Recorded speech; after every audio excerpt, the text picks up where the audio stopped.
여러분 안녕하세요. 오태훈입니다. 자, 이제 7회 기출문제를 풀어보도록 하겠습니다. 자, 여러분 준비되셨죠? 자, 바로 문제를 풀어볼게요. 자, 1번 문제를 보면 1번 문제는 스택 연산에서 데이터를 삽입하거나 삭제하는 동작을 나타내는 연산으로 바르게 나타낸 것은 그랬는데, 자, 여러분들 스택이라고 하는 것은 자, 이와 같이 하나의 입구를 통해서 자료를 삽입하고 삭제하는 그런 메모리 구조를 우리가 스택이라고 한다 그랬죠. 자, 그래서 삽입을 할 때도 이 하나의 입구를 통해서 순서대로 이 밑에서부터 이렇게 쌓이는 거죠. 그 다음 삽입하면 그 위로, 그 다음 삽입하면 그 위로 이렇게. 그 다음에 이제 역시 삭제를 할 때도 역시 위에서부터 입구가 하나이기 때문에 위에서부터 나가는데, 이렇게 나중에 들어온 것이 먼저 나가는 LIF 구조라고 그랬어요. Last in, first out. 알겠죠? 자, 이게 바로 스택인데, 이 스택에서 삽입을 하는 명령을 푸시로 하고요, 삭제하는 명령을 팝이라고 한다 그랬죠. 그래서 푸시와 팝, 요거를 알아두시면 되겠어요. 자, 그래서 여기서 답은 3번이 되겠죠. 푸시 팝. 자, 그 다음에 이제 2번 문제는 MIMD라고 하는 게 있는데, 이 MIMD는 이제 뭐의 약자냐면 Multiple Instruction. 그러니까 여러 개의 명령으로 멀티플 데이터, 여러 개의 데이터를 처리하는 그런 형태를 MIMD라 그래요. 그래서 여러 개의 명령어로 여러 개의 데이터를 처리하는 구조는 뭐를 나타내냐 해서 다중 처리기, 배열 처리기, 팩터 처리기, 파이프라인 처리기 등등 있는데, 자, 여러분들 여기에서 멀티플 인스트럭션, 이 인스트럭션을 처리기라고도 보시면 돼요. 처리기. 그러니까 여러 개의 처리기로 여러 개의 데이터, 여러 개의 자료, 여러 개의 어떤 처리 내용, 이렇게 보시면 돼요. 그러니까 여러 개의 처리기로 여러 개의 내용을 처리를 한다. 그러면 이게 뭐예요? 처리기가 여러 개다. 그러면 다중 처리기를 얘기를 하는 거죠. 다중 처리기. 알겠어요? 자, multiple instruction. 여러 개의 명령어로 여러 개의 데이터를 처리한다. 이 구조는 이 인스트럭션을 처리기라고 보시면 돼요. 그래서 여러 개의 처리기로 여러 개의 내용을 처리하는 그러한 구조를 얘기합니다. 자, 그래서 여기서는 다중 처리기가 답이 되는 거고, 자, 이런 MIMD라든지 이런 것을 우리가 이제 뭐라고 하냐면 플린이라고 하는 사람이 있었어요. 그래서 플린이라는 사람이 병렬 처리 형태를 분류한 4가지 구조가 있습니다. 그래서 SISD라는 게 있고요. 이거는 싱글 인스트럭션, 하나의 명령으로 싱글 데이터, 하나의 데이터를 처리하는 구조를 얘기하고, 그 다음에 SIMD는 하나의 명령으로 싱글 인스트럭션, 멀티플 데이터, 여러 개의 데이터를 처리하는 그러한 구조. 그래서 배열 처리기라고 하는 게 있는데, 이 배열 처리기가 이러한 구조.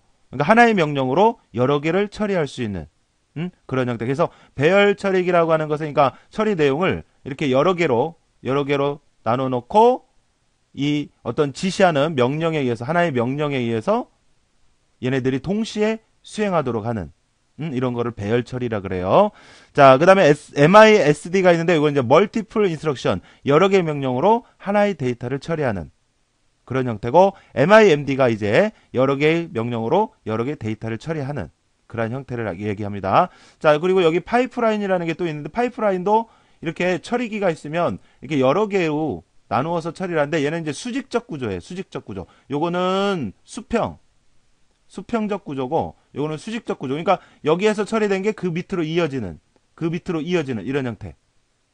알겠죠? 자, 요거는 서로 다른 유형의 내용들을 각각 처리기에 놓고 명령에 의해서 같이 수행을 하는 거고요. 동시에 같이, 얘네들 같이. 그 다음에 파이프라인이라고 하는 것은 위에서 처리된 결과를 가지고 그 밑에서 처리하고 그 밑에서 처리하고. 그러니까 위에서 처리가 안 되면 그 밑에도 안 되고 그 밑에도 안 되는 그런 형태가 이제 파이프라인이고 그래요. 알겠죠? 자, 그런데 문제에서 얘기한 것처럼 MIMD라고 하는 것은 여러 개의 명령, 즉 여러 개의 처리기로 여러 개의 내용을 처리하는, 그래서 다중 처리기를 얘기를 합니다. 자, 그래서 이 문제를 통해서 플린의 병렬 컴퓨터라고 하는 구조, 요거 4가지 한번 봐주시면 되겠고요. 자, 그래서 답은 여기서 1번이 되겠고요. 자, 그 다음에 이제 3번은 논리적 주소에서 물리적 주소 또는 다른 논리적 주소로 번역하는 것은, 그런데 자, 번역하는 것을 우리가 이제 뭐라고 하냐면 바인딩 한다고 그래요. 바인딩. 번역하는 거를요. 이 바인딩을, 번역을 컴퓨터상에서는 바인딩 한다고 해요. 용어예요, 용어. 번역하는 거를. 그래서 이 바인딩 한 것을 이제 실제로 주소를 바꿔주는 거를 매핑이라고 그래요. 매핑. 그래서 매핑이라고 하는 것은 논리적 주소를 논리적이라고 하는 것은 이제 우리가 알아볼 수 있는, 우리가 표현하는 주소를 이제 물리적 주소로, 실제 기억장치 주소로 바꿔주는 거죠.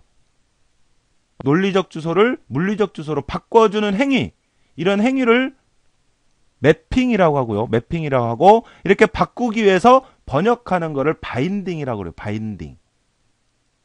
알겠죠? 근데 이제 여기서 문제는 논리적 주소에서 물리적 주소, 물리적 주소라는 것은 이제 주기억장치상의 실제 주소를 얘기하죠. 실제 주소. 이 논리적이라고 하는 것은 우리가 알아볼 수 있는 형태. 예를 들어서 뭐 100번지. 이거 100이라고 하는 우리가 알아볼 수 있는 형태잖아요. 근데 실제 주기억장치에서는 이 100이라고 하는 숫자가 이제 이진수로 해서 표현이 됐을 거 아니에요. 그게 이제 물리적 주소예요. 논리적 주소는 우리가 알아볼 수 있는, 우리가 표현한 주소고, 물리적 주소는 주기억장치상에서의 실제 주소를 얘기하고요. 기억장치. 자, 그래서 이렇게 논리적 주소를 물리적 주소로 바꿔주기 위해서 번역하는 행위를 우리가 바인딩이라고 하고요. 이 번역한 걸 가지고 실제 이제 바꿔주는 거를 매핑이라고 그래요. 매핑. 알겠죠? 자, 그래서 여기서는 번역하는 그런 게 뭐냐라고 물어봤으니까 바인딩이 정답이 되겠습니다. 그래서 여기서는 4번이 답이 되겠고요.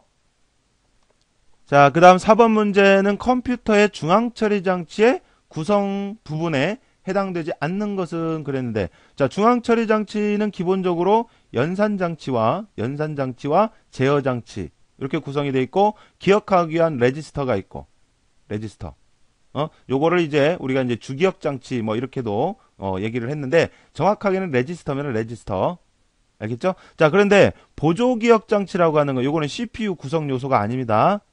알았죠? 별도로 있는 거예요. 자, 그래서 답은 3번이 되겠고요. 자, 그 다음에 이제 5번에 명령어의 주소부를 연산 주소로 사용하는 주소 지정 방식은 그랬는데, 자, 그러니까 무슨 얘기예요? 명령어 중에서 주소 부분 있잖아요. 여기 오퍼랜드라고 하는 여기 주소 부분. 자, 이 주소 부분, 주소부에 있는 값을 연산 주소라고 하는 것은 실제 자료의 주소를 얘기해요. 실제 자료의 주소. 그러니까 연산에 쓰일 자료의 주소를 얘기해요. 이게 실제 연산에 쓰일 자료, 실제 자료의 주소를 얘기를 한다고요. 연산 주소라는 것은. 그러니까 여기 이 명령어 중에 주소 부분에 있는 값이 이게 실제 자료의 주소다 이거죠. 그럼 어떻게 해야 돼요? 이 주소를 가지고 기억장치로 이렇게 찾아가야 할 거 아니에요. 이 주소를 가지고 기억장치로 찾아가야 한단 말이에요. 그래서 이렇게 찾아가는, 요거 한 번에 이렇게 찾아가는 이게 뭐예요? 직접 번지 지정이에요. 직접 번지 지정. 알겠어요? 자, 그래서 여기서는 연산 주소라는 말은 이제 뭐를 얘기하냐면 실제 연산에 쓰일 자료의 주소다. 이렇게 알아두시면 되겠어요. 자, 그래서 이 명령어의 주소 부분에 있는 값을 가지고 이게 실제 자료의 주소니까 메모리로 이렇게 찾아가는 거죠. 그래서 한 번에 찾아가도록 하는 거. 이걸 직접 주소 지정 방식이라고 합니다. 알겠죠? 자, 그래서 답은 4번이 되겠고요. 자, 그 다음에 6번은 인터럽트 발생 시 인터럽트를 처리하고 원래 수행하고 있던 프로그램으로 되돌아가는데 사용되는 레지스터. 그러니까 인터럽트가 발생이 되면, 자, 인터럽트라고 하는 건 이런 거였잖아요. 이렇게 쭉 수행을 하다가, 자, 예를 들어서 이쯤에서 인터럽트 요청이 왔어요. 그러면 예를 들어서 이 주소가 가령 뭐 100번지다. 그러면 이 주소를 기억을 해놔야 돼요. 이렇게. 기억을 해놔야 돼요. 그리고 요청했던 곳으로 이제 가는 거죠. 그래서 여기에서 분기를 해서 이쪽으로 가서 수행을 한단 말이에요. 그리고 이제 수행을 끝나면 다시 돌아와야 한단 말이에요. 알겠죠? 자, 그래서 얘를 또 이렇게 하고 있었어요. 하고 있었는데 여기서 또 인터럽트, 다른 거가 또 인터럽트 요청을 한 거예요. 알겠죠? 자, 그러면 예를 들어서 여기를 200번지라고 할게요. 가령. 자, 그러면 여기서 이제 인터럽트 요청이 왔기 때문에 또 간단 말이에요. 그래서 쭉 수행을 해요. 그래서 이제 끝났죠? 끝난 다음에, 그 다음에 이제 이거 끝났으니까 그 다음 복귀를 해야 되는데, 복귀를 할 때 여기로 복귀를 해야겠어요? 여기로 복귀를 해야겠어요?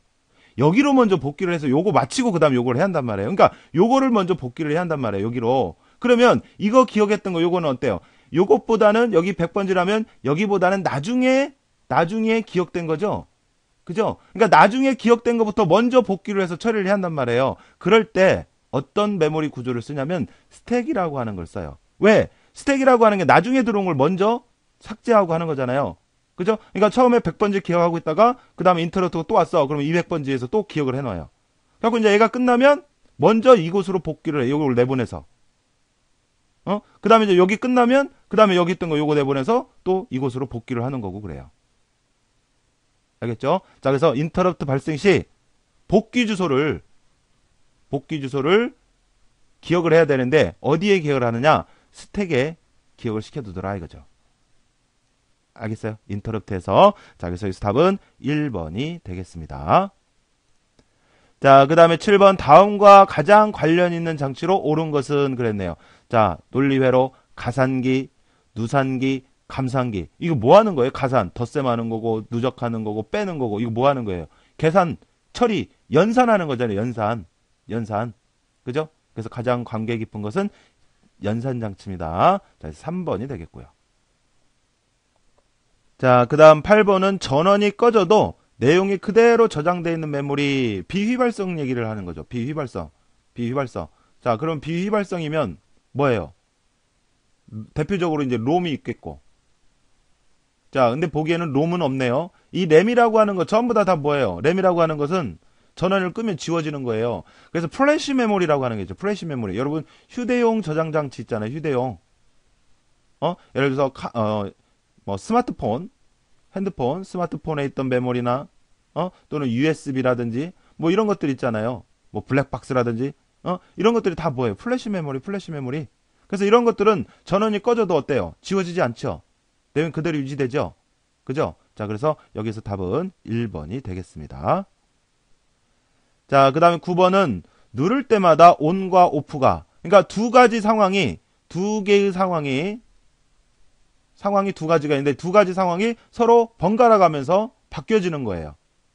그래서 온, 오프가 교차되는 스위치를 만들고자 할 때 사용되는 플립플롭은 뭐냐, 있죠. 자, 그래서 우리 생각해보면 RS 플립플롭이 있는데 RS 플립플롭의 단점을 보완한 게 뭐예요? JK 플립플롭이에요. 그죠? 그래서 JK 플립플롭은 1, 2일 때 반전이 생긴다 그랬고, JK 플립플롭에서 J와 K를 연결하면 뭐가 돼요? T 플립플롭이 돼요. 그래서 이 T 플립플롭의 특징은 어디에 쓰이냐면 토글이라는 게 뭐냐면 두 개의 상황이 두 개 0, 1 있다면 두 개의 상황이 서로 번갈아 가면서 수행되는 걸 얘기를 하거든요. 자, 그래서 여기 보면 누를 때마다 온과 오프 이 두 가지 상황이 서로 번갈아 가면서 수행이 되고 하는 거. 이게 바로 T 플립플롭의 역할입니다. T 플립플롭. 알았죠? 자, 그래서 여기서 답은 4번이 되겠고요. 자, 그 다음에 10번은 자, 한두 개의 대규모 직접 회로의 칩을 중앙처리 장치에 해당하는 부분을 내장시켜. 자, 중앙처리 장치 그럼 뭐 마이크로 프로세서 이렇게 보시면 된다고요. 알겠죠? 자, 그래서 4번입니다. 자, 그 다음에 11번은 페리티 검사에 대한 설명으로 옳은 것을 물어보네요. 그래서 기수 페리티는 1비트의 수가 짝수. 자, 기수라는 말이 있는데 기수라는 것은 홀수를 얘기해. 홀수. 알겠죠? 자, 기수는 홀수고요. 또 기수 말고 우수가 있죠. 우수는 짝수고 그래. 짝수. 알겠죠? 그래서 기수 페리티, 즉 홀수 페리티는 1의 수가 짝수가 아니라 홀수계가 되도록 해야 되는 거죠. 1의 개수가. 그래서 이거 잘못됐고, 2비트가 동시에 에러를 발생해도 검출이 가능하다. 자, 페리티 검사는 2비트가 에러가 생겼다. 그러면 검출이 안 돼요. 알았죠? 그래서 이것도 잘못됐고, 그 다음에 우수 페리티는 1비트의 개수가, 이게 1의 개수가 여기가 짝수죠. 서로 바뀌었네요, 지금. 그래서 이것도 잘못됐고, 코드의 여분의 비트를 검사 비트로 첨가를 해서 착오를 검출하는 방법이다. 그러니까 기본적인 데이터가 있고, 데이터 말고 그 외에 페리티 비트, 뭐 영입값이나 1값 페리티 비트를 추가를 해서 이 페리티 비트를 포함을 한 데이터를 가지고 오류를 검출할 수 있도록 하는 거. 이게 바로 페리티 검사죠. 자, 그래서 답은 4번이 맞습니다. 자, 그래서 여기 4번이고요. 자, 그 다음 12번. 다음 게이트에서 입력 A, B에 대한 설명으로 옳은 것은 그랬는데, 자, 요거는 무슨 게이트예요? 엔드 게이트 앞에 이 동글방이 붙은 거, 요거 요건 not을 의미를 해. not. 그러니까 AND 게이트 반대예요. AND 게이트 반대는 AND 게이트와 반대되는 것은 뭐예요? NAND 게이트예요. NAND. 알았죠? 그러면 AND 게이트는 우리가 논리식으로 하면 A 곱 B였죠. 그러면 NAND 게이트는 이거의 반대니까 자, 이렇게 표현할 수가 있단 말이에요. 근데 이걸 이제 드모르강의 법칙에 의해서 떨어진다 그러면 떨어지면서 곱하기였던 건 더하기로 되고 이렇게 되는 거죠. 알겠어요? 자, 이 게이트는 NAND 게이트입니다. AND 게이트의 반대. 자, 그래서 그거를 수식으로 표현하는 거는 여기 있네요. 맞죠? 자, 요거는 뭐하고도 같아요? A 곱 B 전체 바와 같은 의미입니다. 드모르강의 법칙을 적용해서 이와 같이 표현이 되는 거예요. 자, 그래서 3번이 답이고요. 자, 그 다음 13번 문제. 자, 논리식 F는에서 이렇게 있는데, 자, 여기 이 부분 여러분들 A, B, C로 해서 바꿔서 문제를 풀어주세요. 알겠죠? 자, A, B, C로 문제를 바꿔서 문제를 푸시는데, 그래서 이 식을 간단히 하면이라고 돼 있네요. 간단히 하면. 그러면 요거를 우리가 간단히 하자면, 자, 여기에 보면요. 여기 A, B가 있고 여기 A, B가 있죠. 그래서 이 두 항에 대해서는 A, B로 묶어봐요. 그래서 A, B로 묶으면, 자, 요와 같이 되죠. 자, 요거 A, B로 묶으면 여기는 이제 1이라고 볼 수가 있고, 그러면 여기서는 이제 C만 나오는 거고, 그 다음에 이제 요거는 그대로 온 거고요. 됐죠? 자, 그랬을 때 요거는 뭐예요? 1이죠? 그죠? 자, 그래서 요거를 정리를 해서 쓰면 요와 같이 되는 거죠. AB 더하기 A바 C. 이렇게. 그래서 요게 답이에요. 알겠어요?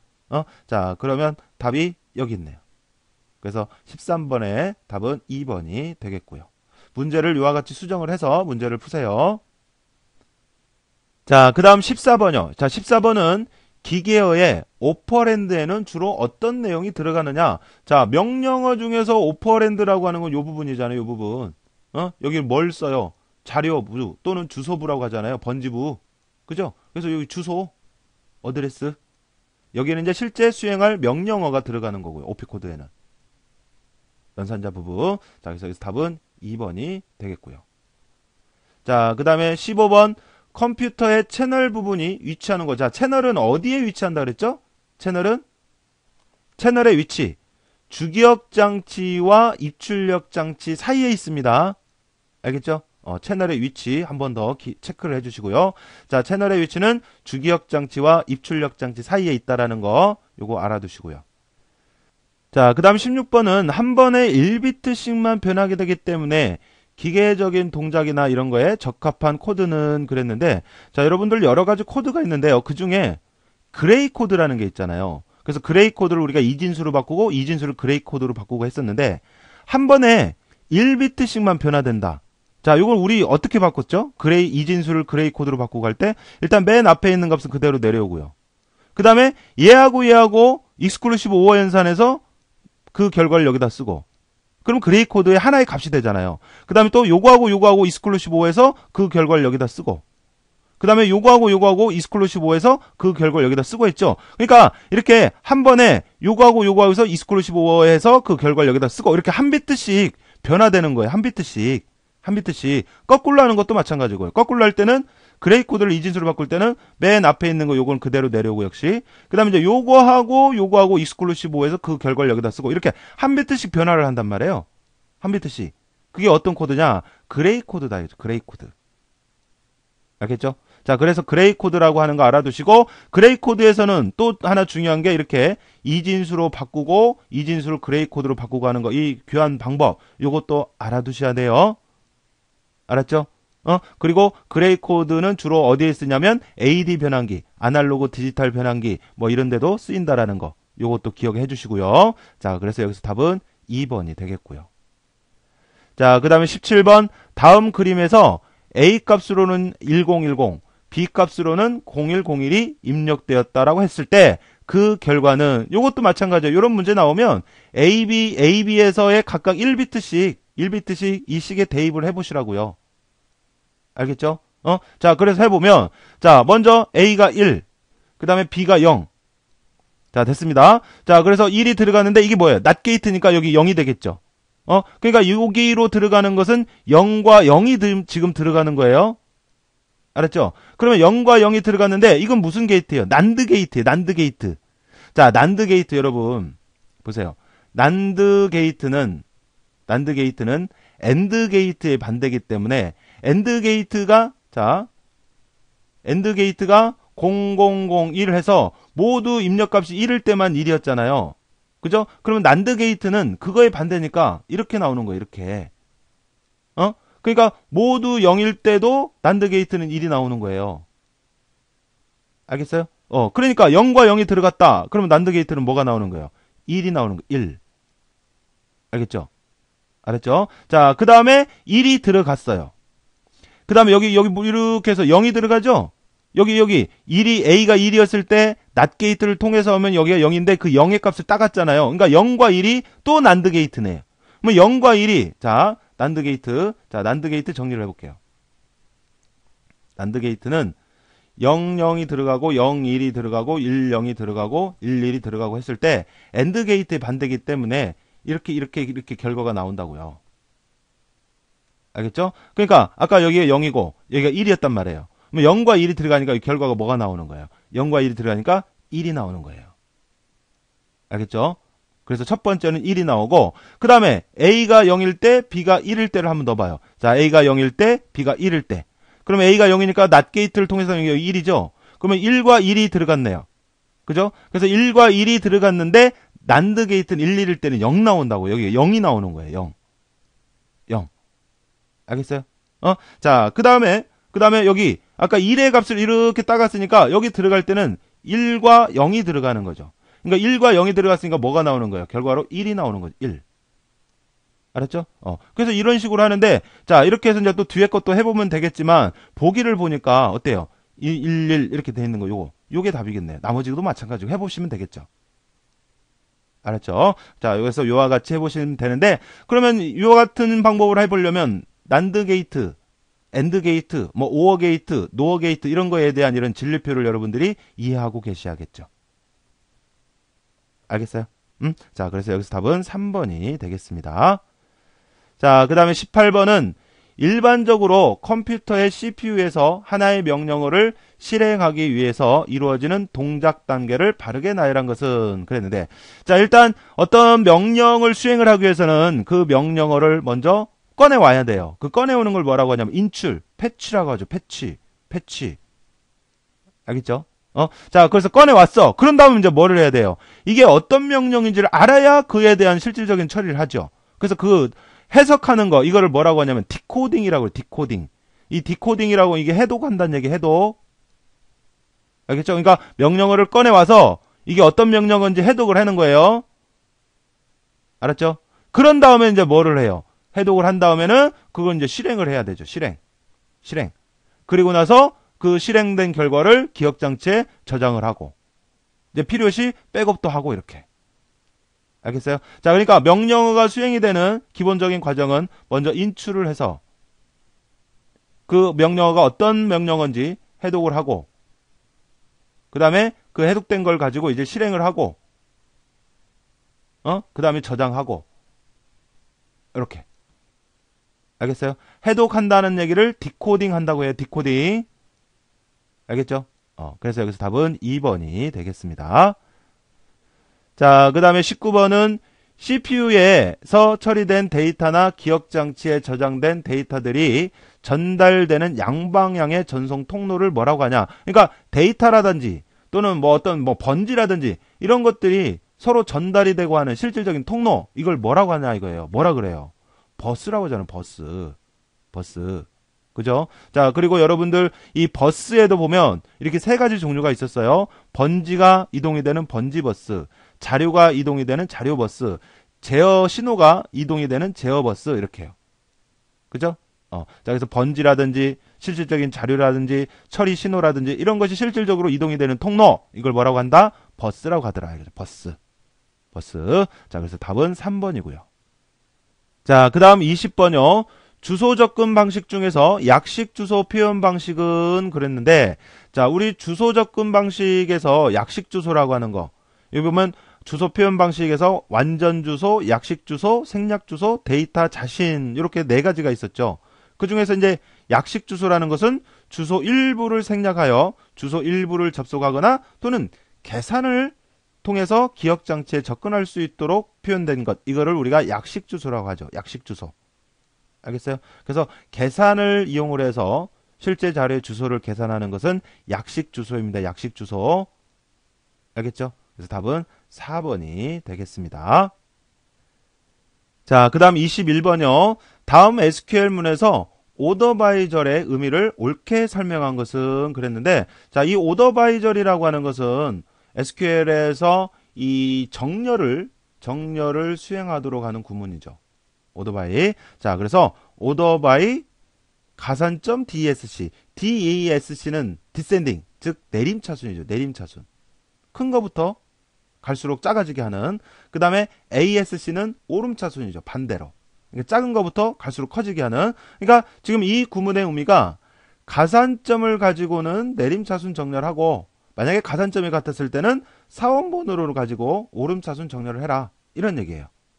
자, 그러면 보면 가산점은 오름차순, 내림차순. 그 다음에 사원번호는 오름차순이죠. 오름차순. 거꾸로 썼네요. 그래서 그 밑에가 맞네요. 내림차순, 사원번호, 오름차순. 이렇게.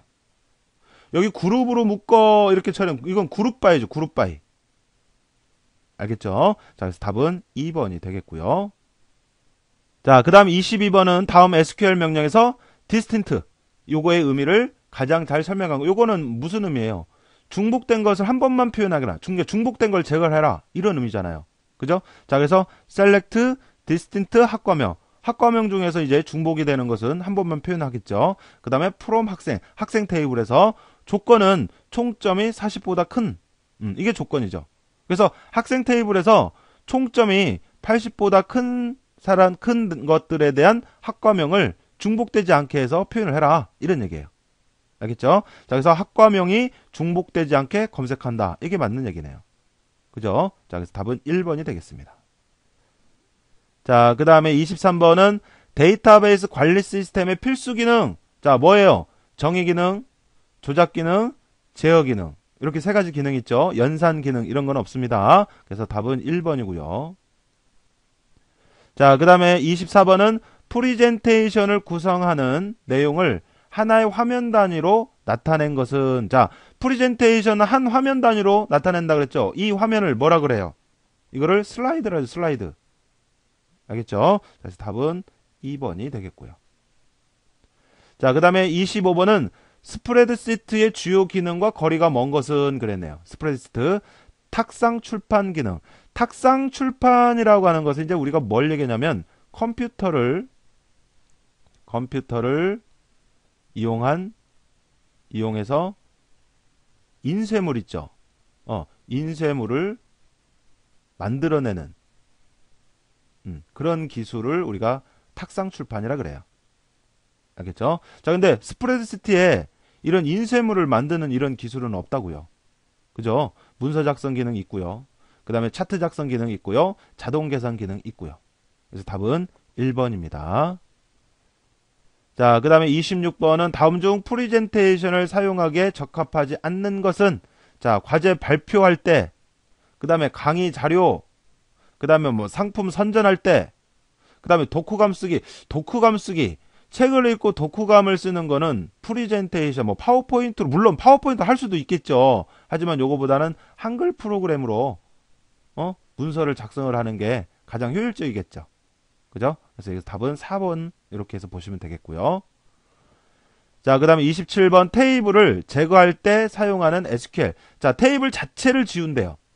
그럼 뭐예요? 딜리트라고 하는 것은 이렇게 테이블이 있을 때 이 테이블 중에서 조건에 맞는 자료만 삭제를 할 때 사용하는 게 딜리트문이에요. 알았죠? 자, 이 드랍 명령이 이 테이블 자체를 지울 때 사용하는 명령이다고요. 알겠어요? 몇 번 나왔습니다. 자, 그래서 여기서 답은 2번이 되겠고요.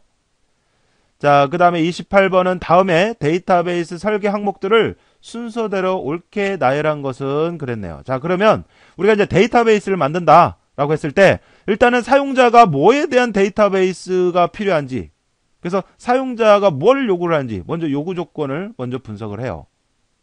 그래서 분석을 한 다음에 요구 조건을 분석을 한 다음에 얘를 가지고 설계를 하죠. 그런데 이 설계 과정이 세 단계로 나눠지죠. 그래서 뭘로? 제일 처음에 우선 뭘로? 개념적 설계를 해요. 개념적 설계. 알겠어요? 그러니까 분석한 것을 이제 바탕으로 해서 그러면 어떤 DB를 만들어야겠다. 그래서 만들 DB를 선정한다고 보시면 돼요. 그런 다음에 그거를 일단 우리가 알아볼 수 있는 형태로 스케치를 해야 할 거 아니에요. 그래서 우리가 알아볼 수 있는 형태로 표현하는 거 이게 바로 논리적 설계죠. 논리적 설계. 그리고 나서 이제 이걸 토대로 해서 실제 기계 처리에 맞게 설계를 하는 게 물리적 설계죠. 물리적 설계. 알겠어요? 그리고 나서 구현하는 거죠. 만드는 거죠. 그러니까 설계 과정 요거를 아느냐 하는 그런 문제예요. 개념적 설계를 그 다음에 논리적 설계 그 다음 물리적 설계.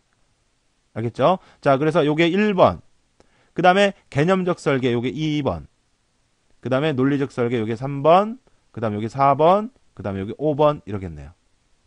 자, 그래서 그 다음에 가라로 되어 있는 거. 그 다음에 그 다음에 마. 그래서 답은 4번이네요. 그죠? 그래서 4번이 되겠습니다. 자, 29번 3단계 스키마 종류 뭐뭐 있어요? 먼저 내부 스키마 있고 그 다음에 개념 스키마 있고 외부 스키마 있고 맞죠? 자, 스키마 종류 그래서 3번이 이런 스키마는 없습니다. 자, 그 다음에 30번은 SQL에서 데이터 정의어에 해당하는 거. 자, 정의어 뭐뭐 있어요? 크레이트문 그 다음에 알터문 그 다음에 드랍문 이렇게 세 가지가 있습니다. 그래서 거기에 해당이 되는 거. 자, 크리에이트문 요게 정의어고 나머지 뭐 업데이트라든지 딜리트라든지 셀렉트라든지 인서트라든지 이런 것은 조작어죠. 조작어. 알겠죠? 그래서 여기서 답은 4번이 되겠습니다. 자, 그 다음 31번 문제부터는 이제 운영체제 문제죠. 자, 그래서 보니까 도스에서 파일의 이름을 알파벳 순으로 표시하는 명령어는 그랬는데 어떤 순서대로 표시하는 거, 이건 정렬이죠. 정렬. 그래서 이 정렬 상태로 보여주기 위해서 dir 명령 중에 옵션이 o라고 하는 옵션을 붙여주죠. 그래서 우리가 dir/o 하게 되면 파일을 정렬된 순서로 표시해주는 그런 옵션인데 이 정렬할 때 방법이 on 하게 되면 알파벳 순으로 그 다음에 os 그러면 크기 순으로 파일의 크기 순으로 그 다음에 OA 그러면 파일을 마지막 사용한 날짜 순으로 그 다음에 OD 그러면 파일을 날짜 시간 순으로 해서 정렬을 하는 그런 옵션들이죠. 그래서 여기 문제는 지금 알파벳 순으로 그랬으니까 정렬하는 것 중에서 ON, N 그래서 알파벳 순으로 정렬하는 이 방법을 선택해 주시면 되겠어요. 자, 그래서 답은 1번이 되겠고요. 자, 그 다음 32번은 윈도우 98에서 제어판에 있는 디스플레이 항목의 기능이 아닌 것은 그랬는데 제어판에서 디스플레이를 실행시켜 보면 자, 이와 같은 대화 상자가 나오죠. 그래서 보면 배경 화면이라든지 화면 보기, 화면 배색, 효과 등등 해서 여러 가지 사항들을 설정해 줄 수가 있죠. 그래서 여기에서 디스플레이 항목에서 설정할 수 없는 거 요거는 자, 해상도 지정할 수가 있고요. 배경 문의 변경할 수가 있고 화면 보기 설정할 수가 있고 근데 마우스 포인터 모양 이거는 마우스라고 하는 메뉴가 있죠. 거기에서 지정할 수가 있죠. 그죠? 그래서 답은 4번이 되겠고요. 자, 그 다음 33번이요. 윈도우 98의 탐색기에서 파일이나 폴더를 바탕화면에 단축 아이콘을 만들 때 마우스와 함께 사용하는 단축키는 그랬는데 자, 우리가 단축 아이콘을 만드는 방법은 여러 가지가 있어요. 그래서 탐색기를 이용을 하는 방법도 있고 그 다음에 마우스 오른쪽 버튼에서의 바로가기 메뉴를 이용을 하는 방법도 있고 자, 아니면 객체를 선택을 해서 마우스 오른쪽 버튼으로 드래그 하거나 그 다음에 객체를 선택하고 컨트롤 키와 쉬프트 키를 누른 상태에서 드래그를 하게 되면 단축 아이콘이 만들어지죠. 자, 그래서 여기서 사용하는 단축키 그랬으니까 컨트롤 키와 쉬프트 키를 같이 누르면서 드래그를 하면 되겠습니다. 알겠죠? 그래서 컨트롤 쉬프트 키 답은 4번이 되겠네요. 자, 그 다음에 34번 다음의 설명이 가장 적합한 것은 그랬는데 자, 여기 쭉 읽어보면 데이터를 저장하기 전에 반드시 나눠야 된대요.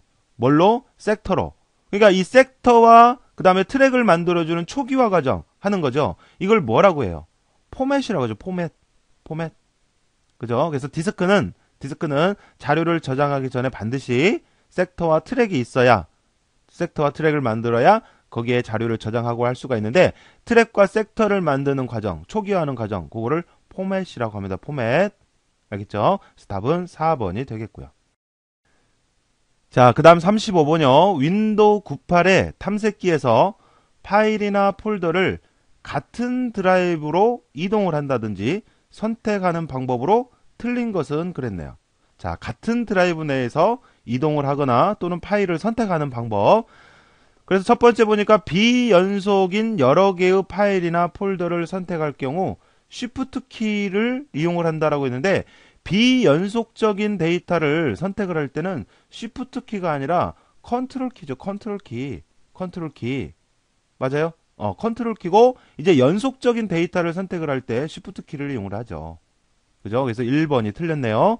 자, 그리고 마우스의 오른쪽 단추를 누른 후 드래그 앤 드랍을 이용을 해서 이동할 수가 있고, 그 다음에 마우스 왼쪽 단추로 드래그 앤 드랍을 해서 이동할 수가 있고, 지금 이거는 이제 같은 드라이브 상에서는 그냥 드래그 앤 드랍을 하면 이동이 되는 거고, 다른 드라이브라면 Shift 키를 누르면서 드래그 앤 드랍을 해야 이동이 되는 거고요. 다른 드라이브에서는. 자, 그 다음에 이동할 파일이나 폴더의 전체 항목을 선택하는 단축키, 모든 파일이나 폴더를 선택하는 거 컨트롤 A 이거고, 그래서 다 봤는데 1번 비연속적인 여러 개의 파일이나 폴더를 선택을 할 때는 컨트롤 키입니다. 컨트롤 키. 알겠죠? 그래서 답은 1번이 되겠고요. 자, 그 다음에 36번 다중 프로그래밍 시스템 내에서 서로 다른 프로세스가 일어날 수 없는 사건을 무한정 기다리는 거, 이걸 뭐라 그래요? 무한정 기다리는 거 교착 상태라고 하죠. 교착 상태. 그래서 교착 상태의 의미 한번 정리해 주시고요. 답은 4번이고요.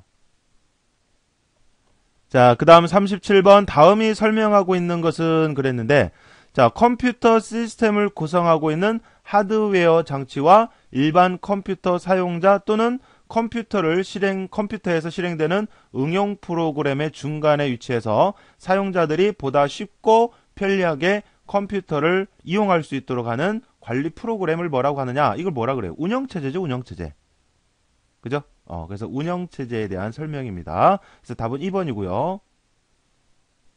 자, 그 다음에 이제 38번은 다음은 컴퓨터에 연결된 언어의 처리 과정을 나타내고 있는데, 괄호 안에 들어갈 과정으로 나열된 것은 그랬는데, 이 언어가 번역이 되는 과정을 말씀드리면, 이 원시 프로그램이 있어요. 우리가 작성한 프로그램.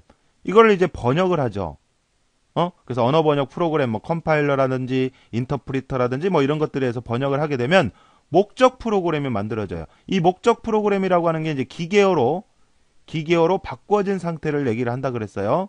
자, 그런 다음에 이제 링커에 의해서 로드 모듈로 만들고요. 알겠죠? 그래서 링커가 먼저 이루어지고, 링킹. 그 다음에 로드 모듈로. 그러니까 가져올 수 있는 형태로, 주기억장치로 가져와야 되니까 가져올 수 있는 형태로 만든 다음에 그걸 이제 로더, 주기억장치로 가져오죠. 그리고 실행을 하거든요.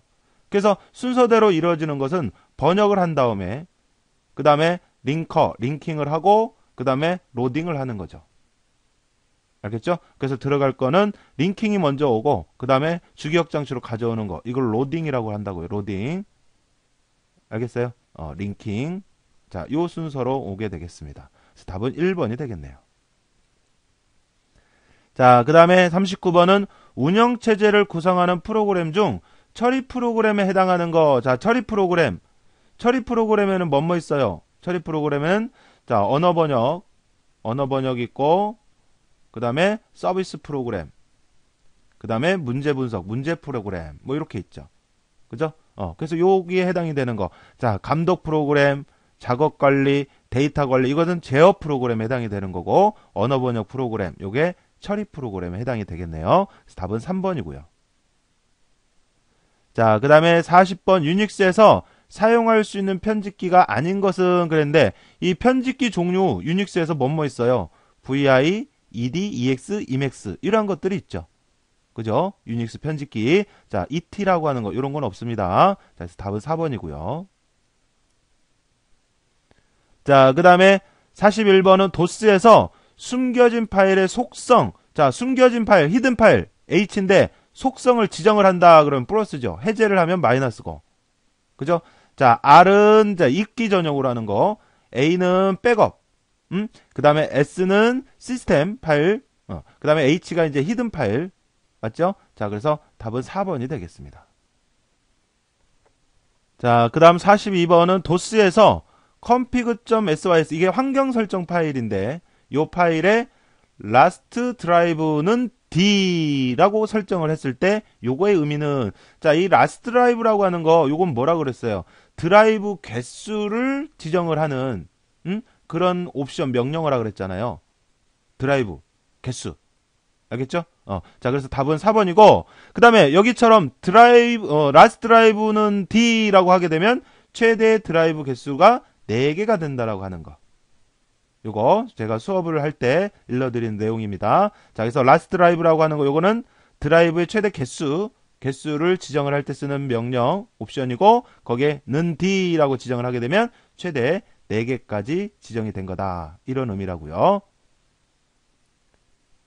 자, 그 다음에 43번은 운영체제 구성 요소 중 프로세스의 생성, 실행, 중단, 소멸시키는 것은 그랬는데, 이렇게 운영체제에 의해서 프로세스, 현재 실행 중인 어떤 작업이 만들어지고, 그것이 실행이 되고, 그 다음에 잠시 멈춰지게 되고, 그 다음에 이제 프로세스가 이제 완료가 됐으면 그걸 소멸시키고 하거든요. 이런 과정을 순차적으로 무리 없이 진행하기 위해서는 스케줄러에 의해서 순서대로 진행이 되게 하더라 이거죠. 알겠죠? 답은 1번입니다. 스케줄러. 자, 그 다음에 44번은 스플링에 대한 설명으로 틀린 것은 그랬네요. 자, 스플링, 버퍼링, 뭐 똑같은 용도로 만들어진 의미라고 했는데, 프로세서와 입출력 장치와의 속도 차를 해결하여 시스템의 효율을 높이기 위한 방법이다. 맞죠? 버퍼링도 마찬가지고. 자, 스플링 방법은 출력 장치로 직접 보내는 것이다. 자, 스플링 방법은 출력 장치로 직접 보내는 게 아니라 CPU가 있고, 그 다음에 뭐 출력 장치가 있다.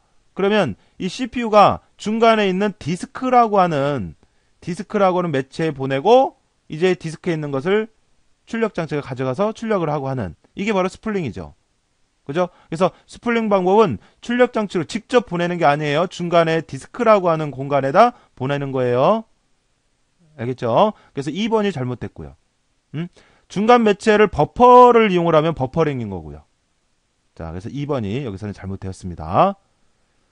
자, 그 다음에 45번 윈도우 98의 디스크 검사를 통해서 확인할 수 없는 결과는 그랬는데, 이 디스크 검사를 통해서 우리가 알 수 있는 사항들은 일단 전체 디스크 용량 크기를 알 수가 있고, 그 다음에 망가진 불량 섹터 크기, 그 다음에 숨겨진 파일 수, 그 다음에 지금 사용하고 있는 부분과 비어있는 공간, 즉 사용할 수 있는 공간, 이런 걸 확인할 수가 있어요.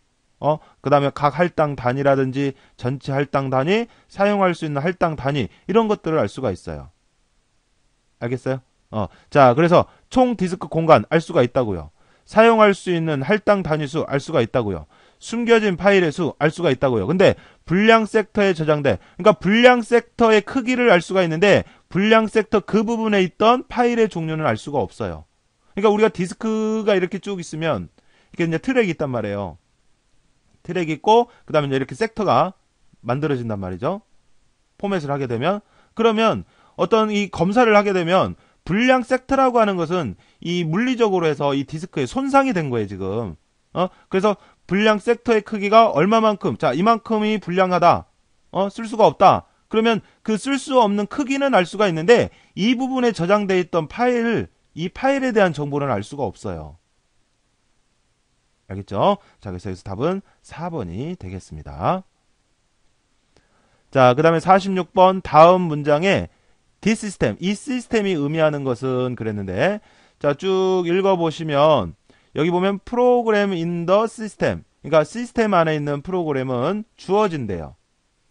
리미트, 제한된 컴퓨터 사용 시간, CPU의 사용 시간, 뭐라고 하는 타임 슬라이스라고 불려지는 컴퓨터 사용 시간이 주어진다 이거죠. 그럼 타임 슬라이스라고 하는 것은 이제 CPU를 사용할 수 있는 정해진 시간이라고 한단 말이에요.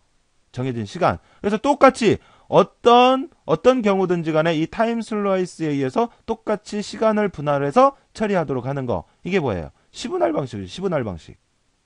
그죠? 그래서 답은 1번이 되겠습니다. 타임 쉐어링 시스템. 이게 시분할 방식이에요. 자, 그 다음에 47번은 도스에서 외부 명령어에 대한 설명으로 옳은 것은 그랬네요. 외부 명령어. 자, 독립된 파일로 dir 명령어로 확인이 가능하다. 확인이 dir 명령어로 확인은 할 수가 있어요. 자, 그 다음에 command.com이 주기억 장치에 올려짐으로써 사용할 수가 있다 그랬는데 command.com 안에 들어있는 건 뭐예요? 내부 명령어가 들어있다 그랬죠. 내부 명령어. 내부 명령어. 외부 명령어는 보조 기억 장치에 별도로 있는 거예요. 그래서 사용을 하려면 그 외부 명령에 관한 파일이 있어야만 실행할 수가 있고요. command.com 안에는 내부 명령어가 있습니다. 알겠어요? 자, 그래서 요거 잘못됐죠. 자, 그 다음에 주기억 장치 항상 올려져 있는 명령. 이건 내부 명령어예요. 내부 명령어. 내부 명령어. 자, dir은 내부 명령어죠. 외부 명령어가 아니라. 알겠어요? 그래서 다 틀린데, 자, 요거. 그러니까 외부 명령어들에도 dir에 의해서 목록이나 이런 정보를 확인을 할 수가 있어요. 알겠죠? 그래서 1번이 맞는 내용입니다. 자, 그 다음 48번은 유닉스 명령어 중 도스의 dir. 그러니까 목록을 확인하는 거. 이거 뭐예요? 리스트의 약자인 ls. 자, 요게 바로 목록을 확인하는 dir과 같은 유닉스 명령이죠. 그죠? 그래서 답은 1번이네요. 자, 그 다음에 새로운 서브 디렉토리를 만드는 도스 명령어. 디렉토리를 만드는 명령어가 뭐냐 이거죠. 자, 카피는 복사하는 거고, 요거는 파일을 지우는 거고, 요거는 목록을 확인할 수 있는 거고, 이 md, make 디렉토리. 이게 바로 디렉토리를 만드는 거죠. 그죠? cd는 디렉토리 바꾸는 거고, rd는 디렉토리를 지우는 거고요. 알겠죠? 자, 그래서 여기서 답은 3번이 되겠고요. 자, 그 다음에 50번은 유닉스에서 CPU, 메모리, 하드디스크 등의 하드웨어를 관리하는 스케줄링, 기억장치 관리, 파일 관리, 시스템 호출, 인터페이스 등의 기능을 제공하는. 그래서 컴퓨터를 사용하기 위해서 가장 기초적이면서 핵심적인 내용 역할을 하는 게 바로 뭐예요? 커널이죠, 커널. 쉘은 명령 해석기고요. 자, 그래서 지금 여기서 물어보는 건 커널에 대한 내용을 물어보고 있습니다. 자, 그 다음에 이제 51번부터는 이제 통신 관련 문제죠. 자, 여기서 51번은 헤딩과 텍스트로 이루어진 정보 메시지가 3개의 블록으로 분할되어 전송될 경우 최종 블록에 들어갈 전송 제어 문자는 그래서 뭐 ETB, ETX, SOH, STX가 있는데 자, 그러니까 문제에서 요구하는 게 이거죠. 어떤 데이터가 이렇게 3개의 블록으로 나뉘어졌다 이거예요. 헤딩과 텍스트로 구성된 3개의 블록으로 나눠졌을 때 이 마지막에 여기에 들어갈 제어 문자가 뭐냐 이거죠. 그러면 마지막에 들어갈 건 뭐냐면 이 데이터의 마지막이다. 이 데이터가 마지막이다. 라는 의미로 end of text의 의미. 자, 데이터의 끝. 요걸 ETX를 써준다고요. 알겠어요? 그리고 중간중간에 이 블록 사이사이 중간에는 ETB가 들어가는 거예요. ETB. 알겠어요? 자, 블럭의 최종 마지막 여기는 ETX가 들어가는 겁니다. 블럭 중간중간에는 ETB가 들어가는 거고요. 알겠죠? 자, 그래서 그런 제어 문자 여기선 답이 2번이고요. 제어 문자 여러분 다시 한번 봐주세요. SYN은 문자 동기 유지를 나타내는, SOH는 헤딩의 시작, 그 다음에 STX는 본문 시작, 그 다음에 ETX 요거는 본문 종료. 이게 이제 본문의 마지막 이게 들어가는 거고 ETB는 블록 종료 이런 걸 얘기를 한다고요. 알겠죠? 자, 기타 나머지들도 한번 여러분들 다시 한번 정리를 해주시면 되겠습니다. 자, 그 다음 52번은 다음 중 오류 검출 및 정정 기능을 가진, 교정 기능을 가진 대표적인 코드. 그럼 뭐예요? 해밍 코드죠, 해밍 코드. 답은 2번이고요. 자, 그 다음 53번은 단말기에서 메시지 출력 중 동시에 호스트 컴퓨터라고 하는 건 중앙 컴퓨터라고 보시면 돼요. 중앙 컴퓨터로부터 입력 신호를 받아들일 수 있는 방식은 그랬네요. 자, 그러니까 이게 이제 무슨 얘기냐면 이런 얘기예요. 자, 중앙 컴퓨터가 있고, 그 다음에 이제 단말기가 이렇게 있다고 할게요. 단말기가 있는데, 단말기에서 중앙 컴퓨터 쪽으로 어떤 정보를 전달해 줬어요. 그와 동시에 중앙 컴퓨터로부터의 어떤 제어 신호를 받을 수 있는 그러니까 동시에 서로 주고받을 수 있는 거잖아요. 그죠? 그러니까 이런 상황을 나타내는 게 바로 뭐냐? 동시에 주고받을 수 있는 건 전이중이죠. 그죠? 반이중이라고 하는 것은 서로 주고받을 수는 있지만 동시에는 불가능한 걸 얘기를 하고요. 단방향은 한쪽 방향으로만 전송이 되는 걸 얘기하고요. 자, 그래서 여기서 답은 1번이 되겠습니다. 자, 그 다음 54번 데이터 통신에서 회선 접속 불량. 자, 회선 접속 불량에 의해서 주로 생기는 잡음, 오류는 자, 위상 왜곡, 충격성 잡음, 열 잡음, 뭐 비선형 왜곡 이런 것들이 있는데 이 접속 불량에 의해서 발생이 되는 것은 충격성 잡음이죠. 충격성 잡음. 충격성 잡음이 이 회선과 회선이 서로 접촉이 될 때 그 접촉 불량에 의해서 발생이 되는 거죠. 열 잡음은 이렇게 회선이 있으면 이 회선 안에 이제 여러 가지 정보가 이렇게 왔다 갔다 해서 빨리 많은 양의 데이터가 왔다 갔다 하다 보면 여기서 열이 발생하잖아요. 그래서 그 발생된 열에 의해서 자료가 손상이 되고 하는 거. 이게 이제 열 잡음이 되는 거죠. 자, 그러면 여기서는 이제 회선 접속 불량에 의해서 발생하는 거 그랬으니까 충격성 잡음. 자, 2번이 답입니다. 자, 그래서 참고로 여기 보면 열 잡음, 뭐 충격성 잡음 등등이 있는데 열 잡음이라고 하는 것은 금방 얘기한 것처럼 전송 매체 내부의 온도에 따라서 발생하는 내부 잡음이고요. 충격성 잡음이라고 하는 거 요거는 자, 순간적으로 일어나는 높은 전력이나 또는 외부의 전기적 충격이나 교환기와 회선 접속 불량 등에서 발생하는 그런 잡음을 얘기하고요. 알겠죠? 그 다음에 뭐 상호 변조 잡음, 누화 잡음이라는 것은 상호 인접된 전송 매체 간의 전자기적 상호 유도 작용에 의해서 발생하는 잡음이 되겠고요. 그렇죠? 그래서 한번 정리를 해주시고요. 그래서 여기서는 충격성 잡음이 맞습니다. 자, 그래서 2번이고요. 자, 그 다음에 55번은 다음 통신 회선 중 가장 큰 대역폭을 갖는 것은 그랬는데 뭐 여러 가지 케이블이 있는데 이런 케이블들 중에서 가장 성능이 우수한 것은 광섬유 케이블이 광섬유 케이블 알겠어요? 크기도 가장 적고 그 다음에 성능 뭐 오류면 이런 면에서도 가장 우수한 것이 바로 광섬유 알겠죠? 그래서 답은 3번이에요. 3번이고요. 자, 그 다음에 56번은 OSI 7계층 참조 모델에서 코드 변환, 암호화, 해독 이런 것 등을 주로 담당하는 계층은 그랬는데 자, 전송하기에 알맞도록 코드를 변환하고 그 다음에 전송하면서 오류가 발생하지 않도록 또는 뭐 유출이 되지 않도록 암호화를 해주고 그 다음에 그걸 또 해독해주고 하는 역할을 하는 계층이 바로 뭐냐면 표현 계층이에요. 표현 계층. 알겠어요? 응용 계층은 최상위 계층으로 사용자에게 서비스를 제공하는 그런 계층이고요. 세션 계층은 그 응용 프로세스가 유지되도록 관리해주고 하는 그런 계층이고 그 다음에 트랜스포트 계층이라고 하는 것은 네트워크와 네트워크가 연결된 상태에서 원활한 정보가 전송이 되기 위해서 필요한 내용들을 규정을 해 놓은 거고요. 트랜스포트라고 하는 게 전송이잖아요. 전송 계층이잖아요. 전송. 자, 그래서 문제에서 요구한 것처럼 코드 변환이나 암호화, 해독 이런 것 등을 하는 것은 표현 계층입니다. 표현 계층. 알겠죠? 그래서 답은 2번이 되겠고요. 자, 그 다음에 다음 중 트래픽 제어에 해당되지 않는 것은 그랬네요. 자, 트래픽이라고 하는 것은 이 패킷, 그러니까 전송하기에 알맞게 나눈 단위를 패킷이라고 하는데 이 패킷의 흐름, 뭐 전송량 이런 것 등을 나타내는데 그걸 제어하는데 해당되지 않는 거 그랬네요. 그죠? 그래서 흐름 제어 있고 교착 상태, 그 다음에 오류, 폭주 등인데 오류 이런 건 없어요. 알겠어요? 오류 제어는 오류 제어하는 방법이 또 따로 있잖아요. 그죠? 그래서 여기서는 답이 3번이 되겠습니다.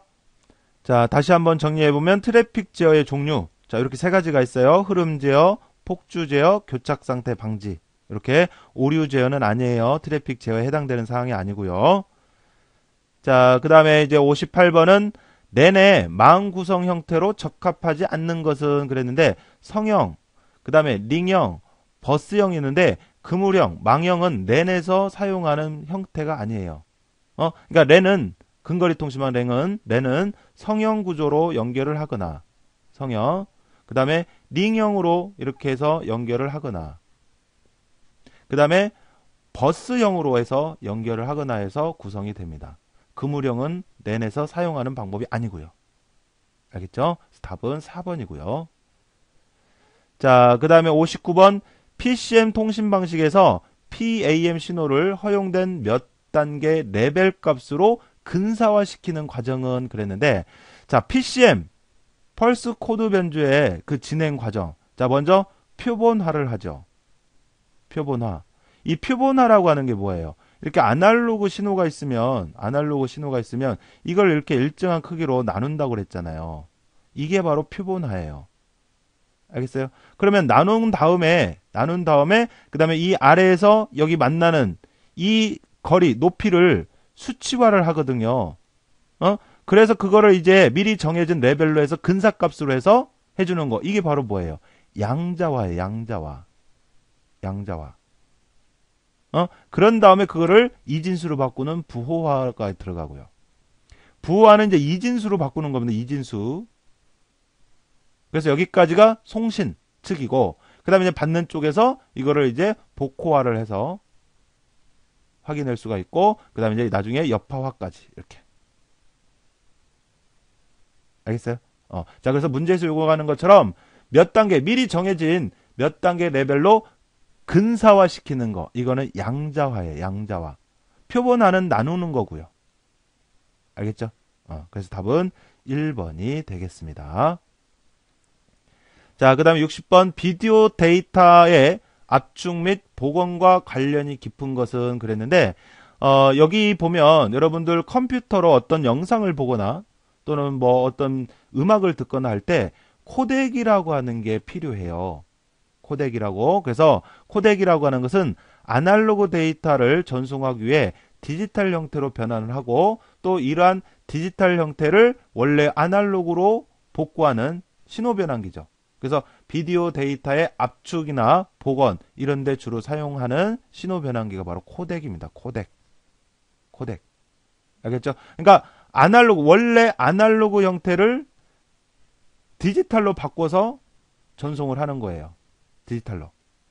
그리고 이제 또 아날로그로 복원시켜주고 하는 그런 역할을 하는 신호 변환기가 코덱이라고 해요. 코덱.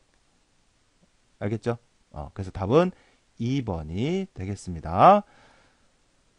자, 이렇게 해서 이번 시간에는 7회 기출문제를 쭉 풀어봤는데요. 자, 여러분들 문제를 푸시면서 새롭게 아셨던 내용이나 또는 몰랐던 내용 다시 한번 체크를 해주시고요. 저는 다음 시간에 또 인사드리도록 하겠습니다. 여러분 수고하셨습니다.